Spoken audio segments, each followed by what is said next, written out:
ontem eu saí com a Lidiane e o Luca para ir ao mercado à noite e a gente tinha que comprar algumas coisas. Eu acho que o horário de verão deixou a gente meio confuso, porque quando a gente saiu de casa já era 8:55. Eu acho que o mercado fecha 9, né? Eu não estava nem ligado, nem ela. E quando a gente desceu a escada para entrar no carro, a gente falou assim, já vai dar 9. E eu falei, pois é, mas a gente continuou andando pro carro, né? Tipo assim, todo mundo trocou de roupa. E eu pensando, né? Desistir ou não desistir, né? E entramos no carro e fecha, né? Que horas tem? Falta 2, né? E eu fui tocando o carro para lá, né? Pro top. E aí chegamos a cogitar ir lá na Cooper, que eu acho que fecha às 10, mas é longe também. E aí foi chegando no top, né? E chegando lá eu falei, Lidiane, desce e vê se você entra. Ela falou, o gerente já está fechando. Eu falei, vê se entra. Ela entrou. Aí ela entrou e ele fechou. Ninguém mais entrava, né? Acabou. Aí eu desci para o estacionamento, que é lá embaixo, subterrâneo. Quando eu fui subindo, ele falou, não pode mais entrar não. Eu falei, minha esposa está aí dentro. Eu vim trazer a carteira para ela. Não era mentira, eu estava com a carteira, ela entrou sem carteira mesmo. E aí a gente conseguiu ir ao mercado, né? Mas eu fiquei pensando, essa coisa de horário de verão é uma coisa que eu vou te contar, me deixa completamente desregulado. E a gente tem uma dificuldade, de fato, com a nossa percepção de tempo. É aí que eu quero chegar, né? A gente tem dificuldade com tanto de coisa, não só o tempo, né? Como, por exemplo, hoje está um tempo, né? Agradável, se eu posso dizer assim. Inclusive, quando eu vim entrando aqui, às 5, estava tão agradável, um solzão, um céu azul, que eu vinha passando e um senhor que estava sentado aqui numa dessas mesas olhou para mim e fez assim com a garrafa de Heineken. Aí eu pensei, o cara está me oferecendo cerveja? É isso que eu estou entendendo? Aí eu fiz assim, ele fez assim, uma cara engraçada. Aí eu cheguei perto e falei, o que, senhor? Ele falou, traz outra lá para mim. Aí eu entendi. A minha roupa era a mesma do rapaz ali que trabalha aqui. Então, você vê como a gente tem dificuldade em perceber as coisas, né? Nesse caso do atraso no mercado, a minha dificuldade foi justamente entender que há um fluxo temporal. Vou tentar fazer essa ponte aqui. E a gente tem a impressão que o tempo, ele está conduzindo a gente para algum lugar. Você já parou para pensar nisso? Hoje eu estou filosófico, né? O tempo passa, não é assim que a gente percebe o tempo? Ele passa.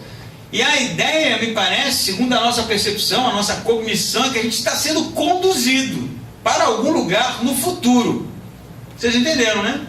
Essa chamada teoria dinâmica do tempo. A teoria dinâmica do tempo consiste no fato de que há um entendimento que houve um passado e ele terminou. Existe um presente que você está vivendo, o passado já não existe mais, apenas na lembrança. E o futuro é algo potencial, mas que ainda não aconteceu. Todo mundo entendeu que essa é a percepção do senso comum. A gente lida com o tempo assim. A grande dificuldade nessa teoria é que o que é o presente, afinal de contas? Porque se o presente é o agora, passou. Se é agora, passou. Porque há um movimento constante no sentido de nos conduzir para algum lugar no futuro. Percebeu isso? Passou. Percebeu? Passou. Foi uma piada, você pode rir. Nem à toa que Santo Agostinho, né, eu acho que já disse isso aqui, vai se perguntar o que é o tempo, afinal de contas. E ele diz, eu sei o que é, mas quando paro para pensar sobre ele, já não sei mais, porque ele foi embora. Por que eu estou falando sobre justamente essa teoria do tempo? É porque existe uma outra teoria do tempo, que é chamada teoria B, que é segundo a relatividade de Einstein, os teóricos, físicos teóricos, eles desenvolveram uma teoria de que passado existe, presente existe e futuro existe, ao mesmo tempo. Então, nessa teoria, a sensação de que existe um movimento, ela é psicológica, não existe nada passando. Para quem viveu em 1975, para quem vive hoje, em 2018, e para quem vive em 2020, as coisas estão acontecendo ao mesmo tempo. E você vai pensar assim, isso não existe. Eu concordo, isso na verdade só funciona no papel, né? no esboço, nas justamente linhas que traçam a teoria, mas na realidade existe um fluxo contínuo, é nisso que a gente acredita, é nisso que a gente coloca a base da nossa vida, do nosso cotidiano. É por isso que a gente acerta os nossos relógios para não perder o horário pela manhã, é por isso que o dia acaba e inicia esse outro dia e assim sucessivamente. É por isso que o universo está em expansão, caminhando para um lugar de esfriamento e assim sucessivamente. Eu não vou me prolongar nisso, chamado lei da entropia, mas você não quer saber. Tudo isso para dizer que o apóstolo Paulo vai dizer aqui em Efésios para que os crentes da igreja em Éfeso resgatassem o tempo. Já que eu consegui prender a sua atenção ou lhe entediar, vamos ler então o que o apóstolo diz em Efésios capítulo 5, a partir do versículo 15. Diz o seguinte: portanto, estai atentos para que o vosso procedimento não seja de tolos, mas de sábios, aproveitando bem cada oportunidade, porque os dias são maus. Por isso não sejais insensatos, mas entendei qual é a vontade do Senhor. E não vos embriagueis com vinho, que leva à devassidão, mas enchei-vos do Espírito, falando entre vós com salmos, hinos e cânticos espirituais, cantando e louvando ao Senhor no coração, e sempre dando graças por tudo a Deus, o Pai, em nome de nosso Senhor Jesus Cristo, sujeitando-vos uns aos outros no temor do Senhor. Até aqui. É a continuação do discurso anterior, em que ele apela para que os crentes em Éfeso mantivessem uma vida de santidade, abandonassem as más companhias, não é assim que ele vai dizer, inclusive para que se afastassem desses que estavam disseminando, que estavam contaminando a igreja com experiências imorais. E agora Paulo começa a falar para a igreja em Éfeso sobre esse momento de contraste entre ser sábio e tolo, entre estar cheio do vinho ou cheio do Espírito. É todo tempo um preto e branco, um positivo e negativo, que Paulo aqui na verdade está sendo, como nós vimos alguns sermões para trás, bem prático, mas sem abandonar a teologia, eu diria, profundidade teológica que o apóstolo tem em si. Ele vai começar falando, para nós começarmos a desvendar o texto, né, no versículo 15, sobre o procedimento, né, de tolos e sábios. Essa vai ser a chave da nossa discussão aqui no início. Ele diz: portanto, estai atentos para que o vosso procedimento não seja de tolos, mas de sábios. Então, o princípio do ensinamento do apóstolo, ele é veterotestamentário. Provérbios está recheado de versículos, de textos que tratam justamente da estultícia do tolo e da sabedoria do sábio. A estultícia ou a tolice, ela não está necessariamente conectada com ingenuidade ou quem sabe, infantilidade somente. Mas a tolice no texto do apóstolo, tanto aqui quanto no livro de Provérbios e quanto no Antigo Testamento, ela tem a ver com o tolo que ele resiste aos ensinamentos de Deus. No Antigo Testamento é óbvio que ele resiste, o tolo resiste aos princípios do Decálogo, do Velho Testamento, em se tratando de leis mosaicas. Ele é resistente, ele peca por decisão, ele é resistente aos ensinamentos por decisão, ele persiste no erro não por ingenuidade, mas porque de fato há um desejo deliberado de permanecer assim. O sábio não. O sábio é justamente o oposto do tolo, é aquele que olha para Deus e percebe em Deus algo excelente, por isso ele constrói a sua casa, não é? Por isso ele constrói a sua trajetória caminhando na direção da excelência que é Deus, que no Antigo Testamento não se resume simplesmente ao temor do Senhor, mas em guardar todos os preceitos, né, de Deus dado ao homem. Essa vai ser basicamente aqui o preto e branco, tolos e sábios. Os tolos para Paulo, óbvio, são aqueles que resistem a Deus, são aqueles que estão fora do conceito de eleição, são aqueles que tramitam entre a religião pagã e moral do primeiro século, e os sábios aqueles que colocam o seu esforço, colocam a sua trajetória, colocam a sua vida justamente nesse evangelho transformador que direciona para Deus. Acho que fica bem claro, né? Quem são os tolos nessa história? Todos aqueles que são resistentes aos ensinamentos do próprio apóstolo, do próprio Cristo. Quem são os sábios? Aqueles de quem Paulo vem falando até aqui, que foram chamados e eleitos por Deus, e por isso em Deus colocam a sua esperança.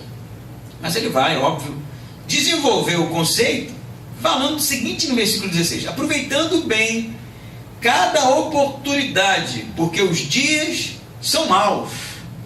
Então, vamos com calma, né? Por que os dias são maus? É o que Paulo está falando.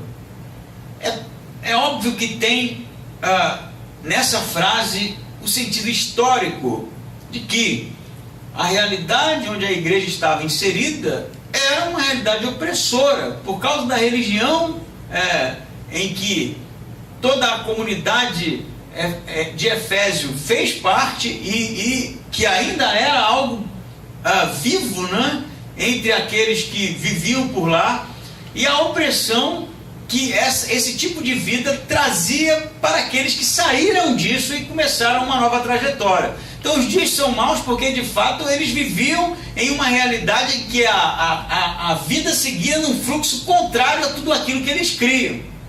Mas os dias são maus também tem o sentido de período em se tratando de uma fase que inicia-se ali na morte e ressurreição de Cristo e se findará na vinda de Jesus. Por que eu digo isso? Não estou apenas especulando, mas porque a expressão, não que ele vai tratar aqui, por exemplo, aproveitando bem cada oportunidade, vem do grego exagorazomenoi ton kairos. Eu vou lhe explicar o que significa cada coisa aqui, mas eu vou falar de novo, exagorazomenoi tem a ver, é uma linguagem, usada no comércio. É que a tradução literal é comprar o tempo, porque tempo é kairos aqui no texto, está traduzido para você em tempo é kairos. A palavra que é usada justamente numa linguagem comercial era aquele que ia para resgatar aquilo que não era dele, mas ele, através do negócio, através da compra, através da barganha, ele conseguia resgatar esse valor, comprar esse objeto de valor para si. E Paulo aplica essa linguagem comercial de comprar, de resgatar, ao princípio conceitual de tempo. Tempo no Novo Testamento, para não ficar muito difícil, tem duas palavras. Cronos, que vai dar aí origem à cronologia, que é o tempo em que a gente conhece, que eu comecei falando no início, o tempo fluxo, que segue rumo ao futuro. E a Bíblia também trata do tempo kairos. O kairos, ele é um pouco complexo para definir, mas ele é normalmente usado quando se trata de Deus. Porque Deus, ele não age na temporalidade de qualquer maneira, mas em ocasiões especiais, como por exemplo, o envio de Jesus aos homens. Deus envia seu Filho no momento exato para que de fato a salvação alcançasse todos os homens. Eu vou te dar como exemplo histórico as estradas romanas, que conduzia de uma cidade a outra cidade, e assim você conseguia percorrer todo o mundo helênico por causa justamente da estrutura romana. Se Jesus tivesse vindo em qualquer outro momento, senão aquele, não teria as estradas. Se não tivesse as estradas, o evangelho ficaria cativo em Jerusalém, em Israel, e não teria como que missionários como o apóstolo Paulo avançar. Assim como o idioma grego, que era um idioma comercial, em que era usado em todo o mundo grego, e helênico, que é a mesma coisa, né? Facilitou a pregação do Evangelho, como por exemplo os textos do Novo Testamento, que foram todos escritos em grego para alcançar aquele povo pagão. Se não fosse o fato de que Deus enviou Jesus justamente no Kairos, no momento exato, no tempo exato, para que, através do idioma, através do saneamento romano, através do momento pós-exílico em que o povo de fato clamava por um Messias, todas essas nuances, essas texturas, elas fazem parte justamente de uma percepção de Deus para enviar o seu filho no Cronos, no Cronos, que é a temporalidade, mas no Kairos, que é o momento exato. Percebe isso? Ficou difícil? Não, né? Existe um momento, que é o momento justamente que vai fazer a diferença, que é quando Deus intervém. Esse é o Kairos. Existe uma temporalidade que é um fluxo contínuo, e esse é o Cronos. Esse é o do despertador, esse é quando você acorda, esse é quando você vai no mercado e chega atrasado, é quando você chega às 5 horas, o cara te confunde com o garçom. Esse é justamente a temporalidade que a gente conhece. A intervenção de Deus se dá no Cronos, ou no Kairos, dentro do Cronos, que é a temporalidade. Eu não vou me prender mais nisso, porque eu sei que já está ficando enrolado, mas o que ele vai dizer aqui no texto é justamente que vocês precisam ficar atentos como sábios, não como tolos, né? O procedimento de vocês deve ser como sábios. Ele vai dizer, aproveitando ou comprando, resgatando o tempo, porque ele está passando, não é? Esse tempo está passando, você precisa resgatar o tempo, comprar o tempo, ter um poder de barganha sobre o tempo, justamente no momento ideal, que vai estar traduzido para você, aproveitando oportunidades. Por que oportunidades? Porque o Kairos é justamente esse momento chave, X. É o momento em que as coisas vão fazer a diferença. Você nunca percebeu isso na sua vida, na sua história, na sua caminhada, em algum episódio em que há um momento chave para tomar algumas decisões, que se a gente tomar um pouco antes, dá errado. Se a gente tomar um pouco depois, a decisão também dá errado. Então é necessário uma percepção do momento ideal para você fazer a coisa funcionar. Não é assim? Por exemplo, quem investe em ações, que é o caso aqui de muitos, né, entre nós, não, né, Rio? A pessoa que lida com isso, ela tem que ter a percepção de como as coisas estão sendo movimentadas, não é assim? Quando ele compra, ele tem que comprar no momento ideal em que vai haver justamente uma valorização dessas ações, e vender antes que haja uma queda. É simples, eu acho, a leitura, né? Mas a gente até conversava disso aqui, de pessoas que têm muito dinheiro, e tem pessoas que lidam bem com isso, em aplicar no momento exato, fazer a leitura correta de como as coisas estão andando, para que você não jogue dinheiro em algo que não vai dar certo. Eu acho que o exemplo é muito bom para ilustrar o que o apóstolo está falando, porque ele está falando justamente disso. Os dias são maus. Por que são maus? Porque quando Jesus ressuscita, ele inicia justamente uma fase de pregação do Evangelho, uma fase de reino de Deus estabelecido, mas também de uma opressão justamente por causa disso. Justamente a ideia é um afunilamento até o Apocalipse, perseguição da igreja, como a gente sabe, e que de fato, nesse pulsar, nesse movimento, as coisas cada vez ficarão piores. E aí Paulo fala para eles: vocês precisam perceber justamente o fluxo para tomar uma decisão, para resgatar o tempo, para comprar parcelas desse tempo que passa, justamente no momento ideal, no momento exato, tomar a decisão como sábio no momento exato, aproveitando as oportunidades, como está traduzido na sua Bíblia.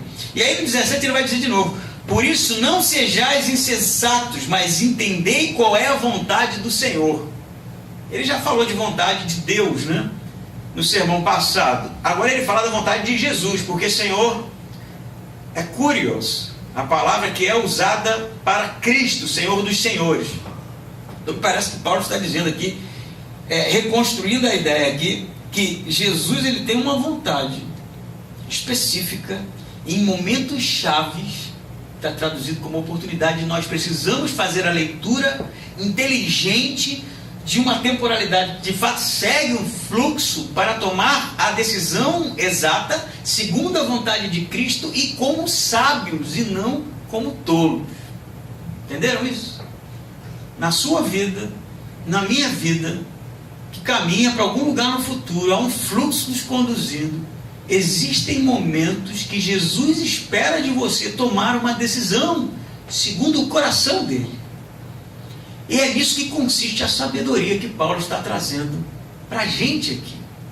E aí eu vou lhe perguntar, você consegue perceber como alguém que investe na Bolsa de Valores, um momento em que as coisas parecem estarem acontecendo ao seu redor e clamando para você tomar uma decisão segundo o coração de Jesus? Você consegue perceber isso? É uma questão de ser sábio, de perceber, de ser inteligente nisso. É disso que o apóstolo está falando. Vocês estão inseridos em uma realidade terrível. Ele fala, os dias são maus e vai piorar. Mas existe de fato uma vontade de Jesus para tomar uma decisão, e que vai ser tratada em oportunidades, aqui como oportunidades, mas que são momentos que Jesus espera que você decida. Há uma espera, de fato, uma expectativa para decisões em oportunidades específicas na nossa vida. Não pense você que a vida do crente é como a vida, por exemplo, do Martinho da Vila. Deixa a vida me levar, a vida leva eu. Como se a gente estivesse vivendo uma coisa muito parecida com um barco, que a gente não sabe para onde vai, não sabe de onde veio, e as ondas levam a gente para tudo que é lado, dependendo de onde o vento bater. Não é assim que a Bíblia trata a gente. A Bíblia trata do povo de Deus como sendo um povo que está, de fato, atento aos acontecimentos para justamente fazer a vontade de Deus, que a gente tanto diz. E qual a vontade de Deus? Você vai me perguntar. Perceba as oportunidades, você vai entender qual é a vontade de Deus. Porque elas são óbvias. Elas são óbvias. A gente, perde esse refinar, porque a gente ignora o que Deus está fazendo. Sabe? A gente ignora. Não é que a gente não tenha a sensibilidade, você tem o Espírito Santo, ele lhe mostra, as coisas são claras, o problema está justamente em tomar a decisão. É como se a gente estivesse vendo uma água passando, né, e a corrente conduz justamente ladeira abaixo, e você percebe o tronco passando, e o momento de pular e se agarrar é um momento X, nem antes nem depois. A gente vê o tronco, a gente vê as águas, mas oscila, e aí não toma decisão. É disso que Paulo está falando. O que é que Deus tem falado a seu coração, tem deixado claro, que carece de você uma decisão para que as coisas mudem na sua trajetória, na trajetória de outros, na vida de outras pessoas, como o tronco que segue corrente abaixo, e que a gente oscila, e que a gente não tem tomado a decisão exata, e que a gente tem de fato fechado os olhos para essas oportunidades, para esse cronos que passa, e esse kairos dado por Deus para que as coisas de fato aconteçam. É isso que Paulo está falando. Vocês precisam ser atentos, vocês precisam ser sábios, vocês precisam ser espertos, inteligentes. Eu posso chamar isso de inteligência espiritual. Não é achar que o evangelho, não, a gente está indo, né, sabe lá Deus para onde? Cucuias, não é assim. Não é assim, não pode ser assim. Eu já falei para vocês, e torno a contar, de como eu vim parar em Santa Catarina. E não foi acaso não, eu tenho certeza absoluta, não tenho dúvidas de que não foi acaso. Eu posso ser assim, honesto para vocês, dizer que nem tudo estava claro quando eu vim parar aqui. Não sou daqui, eu sou do Rio de Janeiro, fui parar em Minas Gerais. Minas Gerais, estou em Santa Catarina, só está eu, minha esposa e meu filho. Não tem parente meu, não tem um amigo meu de infância, não tem ninguém que estudou comigo, estou praticamente sozinho aqui, não ignorando a presença de vocês, que aprendi a tanto amar, mas estou sozinho aqui. E eu vou lhe dizer, é uma sucessão de eventos em que a gente percebe que precisa da nossa parte de uma tomada de decisão, porque Deus não empurra a gente, Ele não empurra, Ele mostra. Se você estiver atento, você percebe. Passa, meu amigo, passa na sua cara. E Deus espera da gente justamente dar um passo. Isso vai fazer a diferença. Isso vai fazer a diferença na sua vida Isso vai fazer a diferença na vida de outras pessoas. Isso faz a diferença na vida da igreja. Isso muda tudo. Eu posso ser honesto com você, Deus poderia fazer sozinho. Ele poderia fazer sozinho. Mas Ele não faz. Ele conta com a gente. Por isso que Paulo está falando. Aproveitando, né? Não é aproveitando as oportunidades, você tratar isso de maneira frívola, né? A oportunidade, que oportunidade. Ele está falando que tem um tempo mesmo exato para você tomar uma decisão, porque Deus Ele dá a oportunidade para que você o faça. Ele espera. Você sabe aquele momento assim que você está na fila do banco, né? Sentado, vamos aqui, quase não tem fila, mas a gente senta, né? Aí senta alguém do seu lado. E você está quieto, pensando em, sei lá, no ministério que você mais gosta. E de repente a pessoa, tempo, né? Tá assim, né? Não muda e tal, uma chuva. E aí puxa um assunto, aí você responde. Realmente, né? Mas meteorologia diz que vai melhorar, né? Conversa fiada mesmo, né? E aí você continua na sua. Aí a pessoa fala mais uma coisa, você responde. De repente dá um estalo assim, tu fala assim, dá para falar de Jesus, né? Está ficando claro o negócio. Só que agora você tem uma decisão. É aproveitar a oportunidade. Eu estou dando um exemplo bem comum. E fazer a diferença na vida do outro, na sua vida. Você não sabe, eu já falei isso, você não tem a menor ideia de quem é aquela pessoa. Pode ser Billy Graham, amigo, no futuro. Pode ser um plantador de igreja fenomenal. Você não tem a menor ideia. E existem histórias e histórias de homens que fizeram a diferença na história da igreja, que foi assim. O cara vai lá comprar um sapato, e aí o sapateiro põe o sapato no pé dele, e aí conversa fiado, o cara vai e fala de Deus, ele fica aqui, daqui a pouco o cara se converte. Billy Graham, um dos maiores evangelistas do mundo. Uma viagem missionária para São Paulo está passando. Oportunidade. Se lançar ou não se lançar, uma decisão. Um alvo evangelístico, um momento em que a porta se abre. Decisão, decisão, decisão, porque Deus tem mostrado. Por isso Paulo vai dizer, nesse momento não sejais tolos, mas sábios. Amém? Ele vai dizer o seguinte no 18, né? E não vos embriagueis com o vinho que leva à devassidão, mas enchei-vos do Espírito. Vou parar por aqui, né? A gente vai avançar. Aqui você tem outro contraste. Tolo, sábio, né? Oportunidades, tempo que passa. Na verdade é tolo e sábio, dias maus e oportunidades, né? Agora é aquele que se enche do vinho que leva à devassidão e aquele que se enche do Espírito. É o contraste. Vamos lá. O que ele quer dizer com aquele que se enche do vinho? Embriaguez vem do grego azótia, que não é necessariamente consumir o vinho, porque antes de falar do vinho, eu quero dizer para você que a água, principalmente na cidade de Éfeso, não era a bebida principal das pessoas. E ele explica. Não era tão fácil beber água assim como a gente vive hoje. Você abre a geladeira, compra água do mercado ou bebe a da bica. E muitas vezes a água da bica é melhor do que a água do mercado, né? Vai saber. Mas esse tipo de vida no primeiro século dependia justamente das estruturas romanas, chamadas de aquedutos. A água às vezes viajava quilômetros para chegar até uma cidade. Então, a água ela sofria contaminação de animais, a água sofria com o calor, não é? O sol escaldante, e a água sofria muitas vezes com, como tem textos, né? Que tratam justamente de moradores em Éfeso, que eles mesmos contaminavam as águas, despejando nos aquedutos toda a sorte de imundícias, diz alguns textos, justamente para o cara tinha um desafeto com uma região, ele poluía dali para lá, né, que chegava para ele era melhorzinho, daí para lá o negócio ficava horroroso. Então você tinha algumas possibilidades: ou você bebia água contaminada e poderia ficar doente, todos sabiam disso, beber água nas fontes públicas era ruim, que era água suja, ou você bebia leite, mas leite era uma bebida muito cara, e quem bebia leite, quem tinha condições de beber leite, era quem tinha muito dinheiro. Então qual era a bebida que eles consumiam cotidianamente? Vinho, porque havia uma produção enorme em Éfeso. não era um vinho de qualidade, né? Isso é tratado em muitos textos do primeiro século. Mas o que eles faziam? Eles diluíam água, né? O vinho na água, porque eles achavam que o vinho, por ter um poder terapêutico, fazia uma espécie de purificação naquela água contaminada. Então eles tomavam vinho constantemente.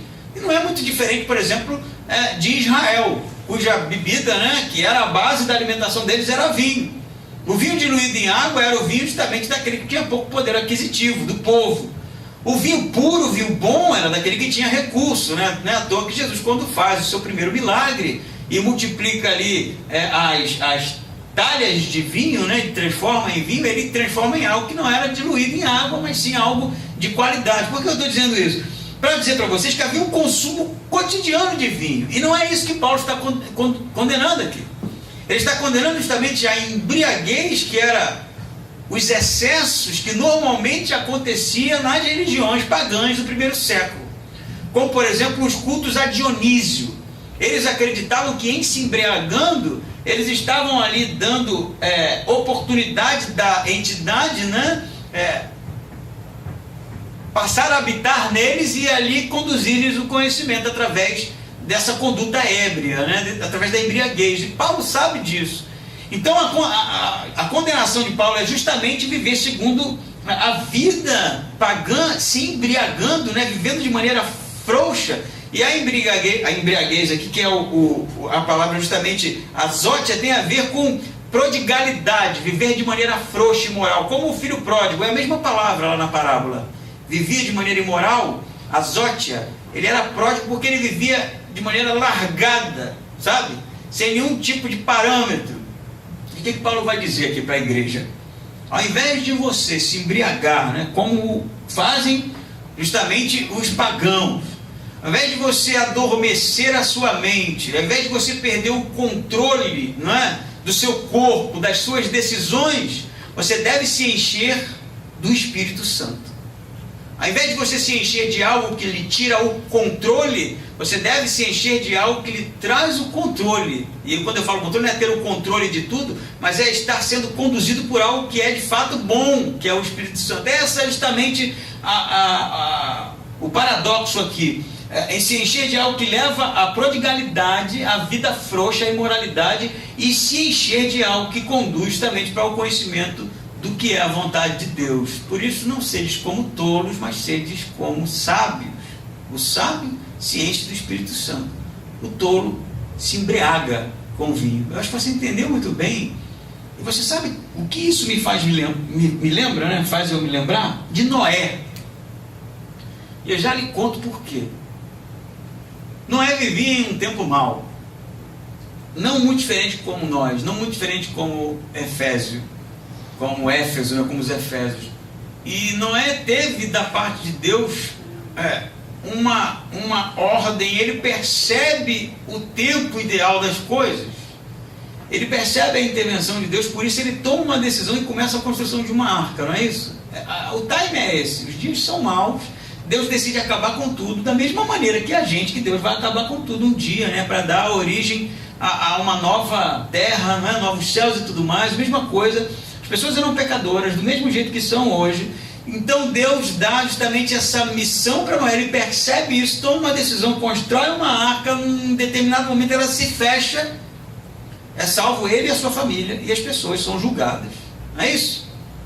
Mas aí há o baixar das águas, e Noé tem agora à sua frente toda uma trajetória de reconstrução, não é? Deus iria refazer, reconstruir, recriar. E aí qual é a primeira coisa que Noé faz? Planta uma vinha e se embriaga. Não é isso que ele faz? Não é à toa que Cão, seu filho, vai vê-lo nu, porque ele bebeu tanto que o cara ficou peladão, né? Ele foi assim. Não adianta romantizar isso. Noé estava chapado de cachaça e ficou pelado. O cara tirou a roupa e ficou pelado, dormiu peladão lá. O seu filho entra e ri, faz piada. Cara, olha meu pai, está bêbado. Olha lá, todo peladão, tá, e riu. Quando Noé fica sabendo do comportamento do seu filho, aí ele vai e justamente condena aquela ação e vai dizer que ele será servo dos outros irmãos. Não é isso que acontece? Essa é a história. Agora a pergunta, por que Noé se embriaga? Ninguém responde isso, né? Porque na verdade o texto não diz o porquê. Mas permita-me dar uma trabalhada aqui. Você já se colocou no lugar do cara? Pensa, acabou tudo. Só tem ele agora. Os vizinhos não tem mais. Aquele lugar legal, aquele mercado que ele gostava de comprar as coisas, não tem mais. E não tem mais nada, só tem eles ali. E isso é um fato muito pesado. Parece que o que Noé faz é um amortecimento das ideias, porque era difícil lidar com aquilo. Se esse exemplo é real, qual é o problema justamente da embriaguez, do azote tratado com Paulo aqui? Porque o azote é fuga. A embriaguez é fuga, não é isso? Não estou falando daquele pilé que você tomou quando tinha 15 anos lá, porque a rapaziada levou muita vodka, né? E você nunca tinha tomado vodka na vida, passou dos excessos e teve que ser carregado para casa. Não estou dizendo disso, estou dizendo daquele que continuamente continua amortecendo, porque ele não consegue lidar com a realidade. Não é isso? É isso que é o problema justamente dos vícios, é a fuga, é não querer lidar com esse mundo terrível que a gente vive. É o que é. A gente até se comporta assim, você não se embriaga, mas você quer, né? Aquela vibe boa, né? Isso que a gente dizia um amigo meu no Rio, não, tô no brilho, né? Tá no brilho é tá tá naquela vibe, você pode dizer que tá de bem com tudo, né? Tinha um amigo meu que, maconheiro, bicho, fumava maconha, gente. Esse cara depois teve até uma síndrome do pânico, tanto que fumava, mas era gente boa, cara. Cara, gente boa, tudo maconheiro é gente boa, né? Porque tá sempre maconhado, não casa mal ninguém, né? Tem uns que causam, né? Mas esse cara, ele estava sempre de óculos escuros, um ótimo músico, né? Um ótimo guitarrista. Você percebia quando ele estava chapadão, quando você perguntava qualquer coisa para ele, ele falava, pode crer, brother. Era sempre essa a resposta. Assim, aí cara, não sei o que você pode crer, brother. O cara tipo, pô, tu encontrou um cara mais gente boa aqui, assim. Você fala, pô, presta R$200 aí, pode crer, brother. Tava lá. Aí vamos pra praia agora, pode crer. Ele topava tudo, gente boa pra caramba. Mas qual era o lance? Era fuga, cara. Porque sem um negócio a vida do cara era difícil. Qual é justamente a orientação de Paulo aqui? Não é para você fugir de nada. Não é para você viver entorpecido. Não é para você negar a realidade. É para você ser esperto, sabe? Perceber a realidade e se encher de algo que vai dar justamente um direcionamento correto para a sua vida, a sensibilidade para fazer as coisas no momento exato. Entende a coisa? É encher-se de Deus, é encher-se do Espírito Santo, é encher-se de algo que conduz você para as melhores decisões possíveis e não daquilo que é contrário a isso. A gente entende muito bem. Só que a gente tem em nós, como Noé, eu não quero pichar a figura de Noé, homem de Deus, né, que justamente marcou a história dos homens, dos grandes homens bíblicos, mas como Noé tem muitos outros. Tem Davi, que em determinado momento da sua vida olha para a mulher do cara e toma a decisão errada, né? Ele sabe que Deus não quer, ele sabe que, mas a mente dá uma amortecida, né? A gente finge que aquilo não vai dar nada, pau, meteu a cara, deu tudo errado. E assim você tem tantos outros que vão tomar decisões, homens de Deus, mas que em determinado momento, sabe, deixaram o encher da mente ser qualquer outra coisa que não o Espírito de Deus. É disso que Paulo está falando. Essa semana, eu posso contar para vocês, que eu comentei com o André, aconteceu uma coisa comigo muito interessante. Alguém me procurou na rede social e me fez uma proposta de um instrumento que eu tenho. É um instrumento magnífico que eu mandei fazer, uma Gibson. Isso era uma réplica de uma Gibson. Não é uma Gibson, a Gibson é uma fábrica americana. Só que eu queria, na época, eu tinha dinheiro, né? Hoje sou pastor, não tenho mais, então não dá para fazer. Eu queria um instrumento com algumas especificações. E se eu fosse comprar nos Estados Unidos, ia sair uma coisa impossível. Hoje, para você ter ideia, um instrumento desse, que não tem nem justamente as especificações que o meu tem, tipo de madeira, hoje custa 25, 30 mil reais aqui no Brasil. Nos Estados Unidos, 7, 8 mil dólares. Então aí eu procurei um luthier, que é o cara que produz isso, muito bom, e pedi para ele fabricar um instrumento segundo as especificações que eu queria, mas eu queria justamente com a marca da Gibson. Ele não quis fazer, mas eu insisti muito, mostrei a ele que nos Estados Unidos isso acontece, até campeonatos para ver quem faz a réplica de um instrumento do ano de 1959, que é o auge e tal. Não vou contar para você a história toda do rock and roll, mas é a coisa de fanático, né? E aí ele fez para mim, idêntica. Você olha aqui, não tem como saber que aquilo é falsificação. Não é falsificação, é uma réplica. Não é falsificação, é outra coisa, né? Falsificação, deixa ele te explicar antes que você me julgue. É quando você manda fazer uma cópia para fins comerciais, você quer obter lucro, isso é falsificação. Uma réplica é algo parecido com o original, mas para fins particular, né? Você tem ideia, você ter uma réplica do Windows no seu computador não é crime. Mas você ter uma réplica para vender é crime, é pirataria.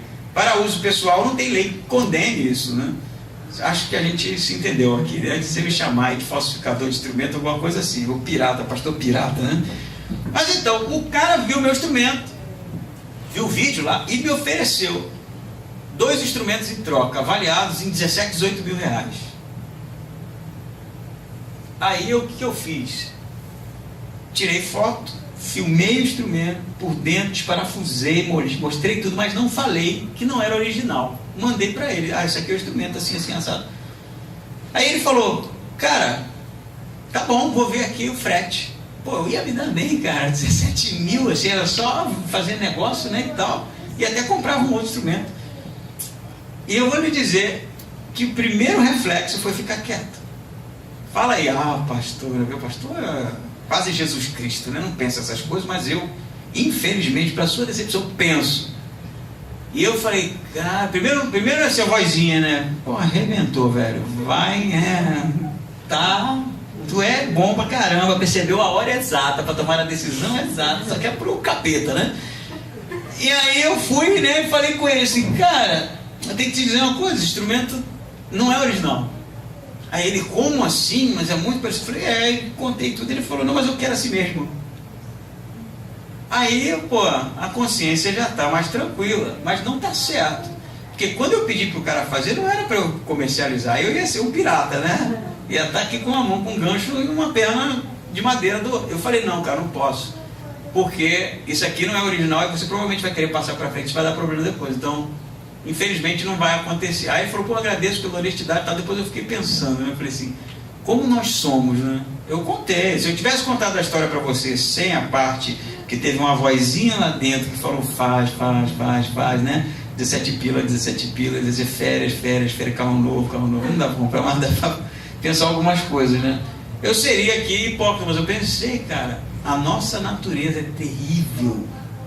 terrível, nosso coração é terrível, e nós temos esse elemento justamente que nos impulsiona para um lugar de moralidade, e a gente tem uma tentativa de fugir, de inebriar as coisas, fazer com que as coisas não sejam bem assim, sabe? A gente acaba até tentando nos convencer de que não é bem isso, a nossa mente funciona assim, parece que é uma voz de outro, mas é a sua mesmo.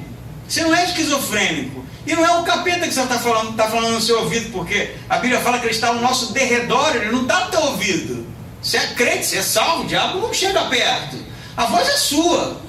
A voz é aquela lá do Éden. Come, velho, come, não vai dar nada.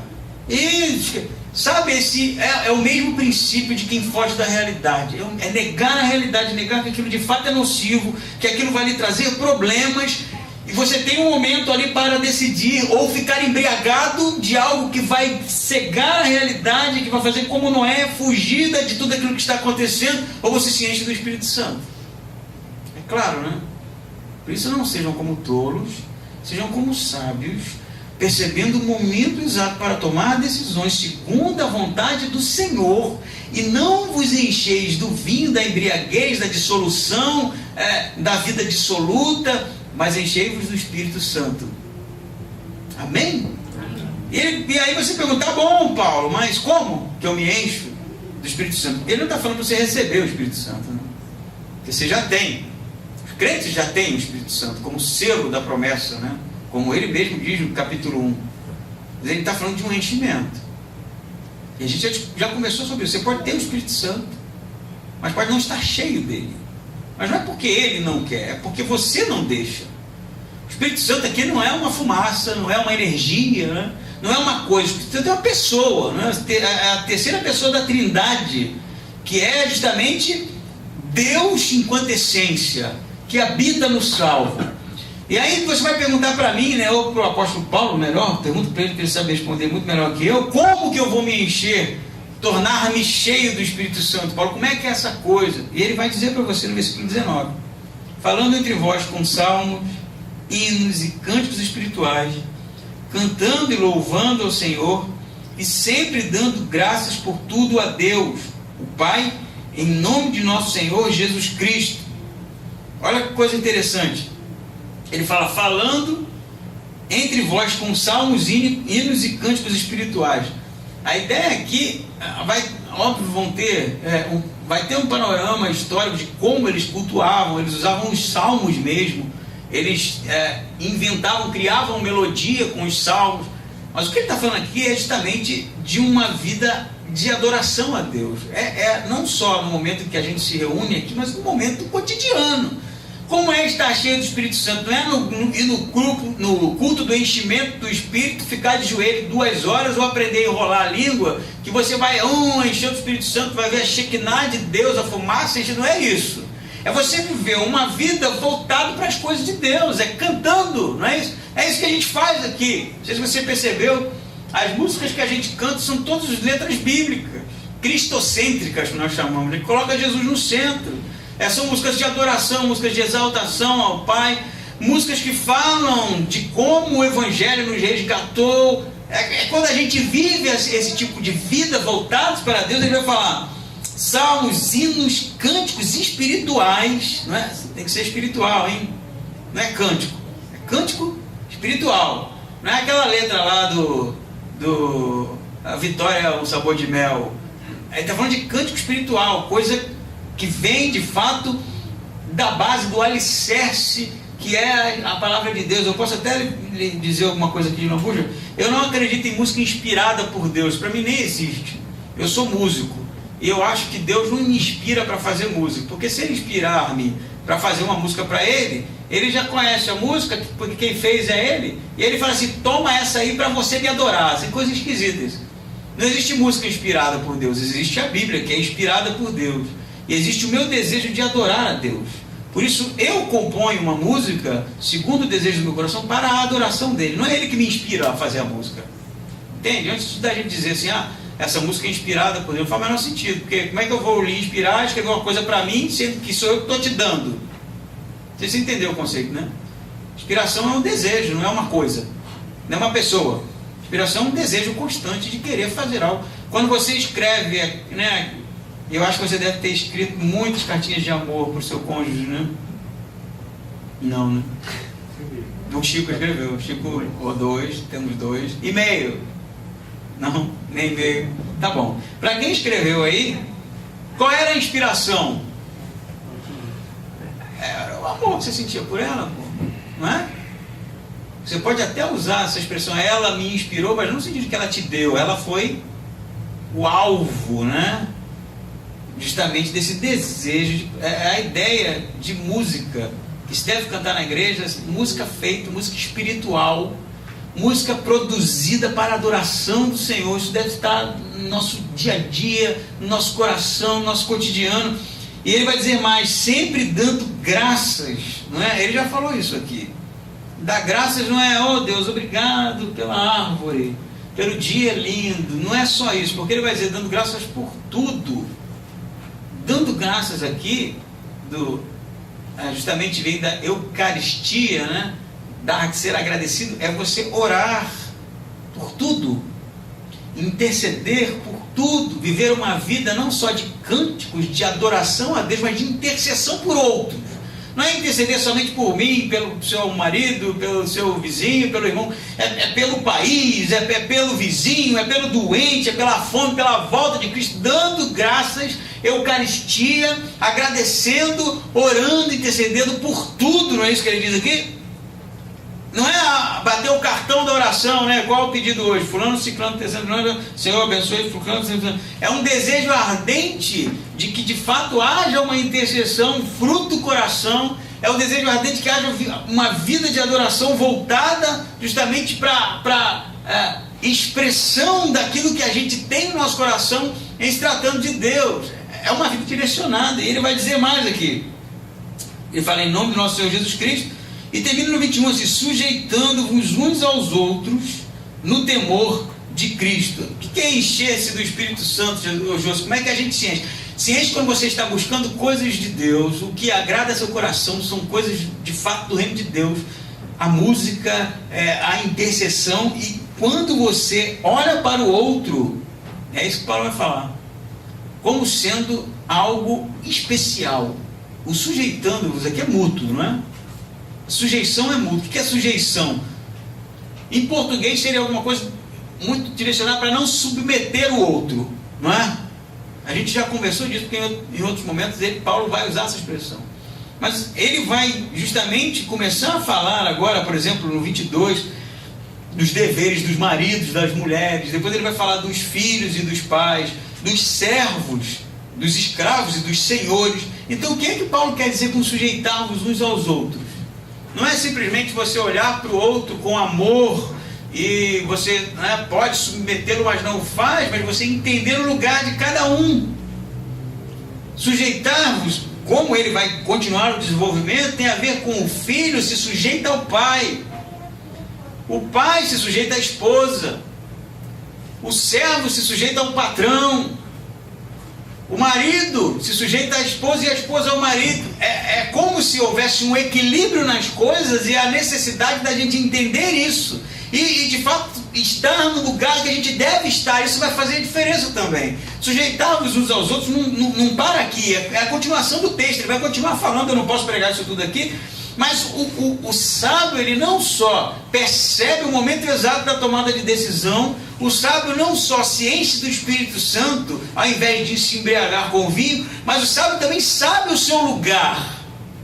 Isso é importante, porque quando a gente não sabe o nosso lugar, a gente causa desequilíbrio. Você consegue perceber isso? Você está trabalhando lá onde você está trabalhando? Você tem um patrão? Tem um cara que manda? Você precisa se submeter. Não tente inverter as coisas. Está entendendo? Não vai dizer que o mundo é injusto e que você está no lugar que não deveria estar, mas continua, sai então, vai embora. Eu não estou entrando no sermão que vem, não. Mas é para trazer a ideia. Você tem uma estrutura familiar na sua casa, orientada por Deus, de homem como líder, a mulher como alguém que tem uma missão junto ao homem, e os filhos ali olhando para os pais como referencial. É preciso submeter-se no sentido de entender o seu lugar nisso, porque quando há uma troca, há um desequilíbrio. Entende o que Paulo está falando? Submeter-se não é só naquela humildadezinha, não, irmão, não vou discutir não, você está certo, por amor fiz. Não é isso. É entender de fato que, por exemplo, eu sou seu pastor. Você pode ser o presidente da República, o Bolsonaro, Se for membro dessa igreja, ele é minha ovelha. Você entende isso?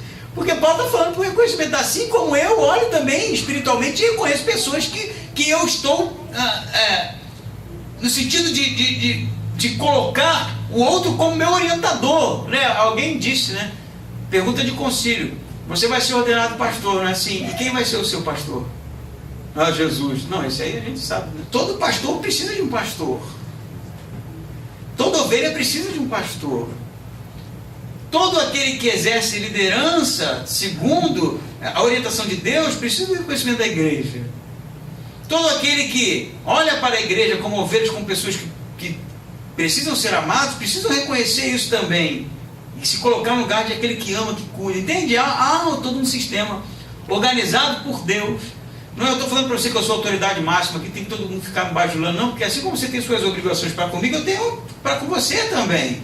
Não é uma questão de ser maior ou menor, mas de reconhecimento do que Deus tem feito.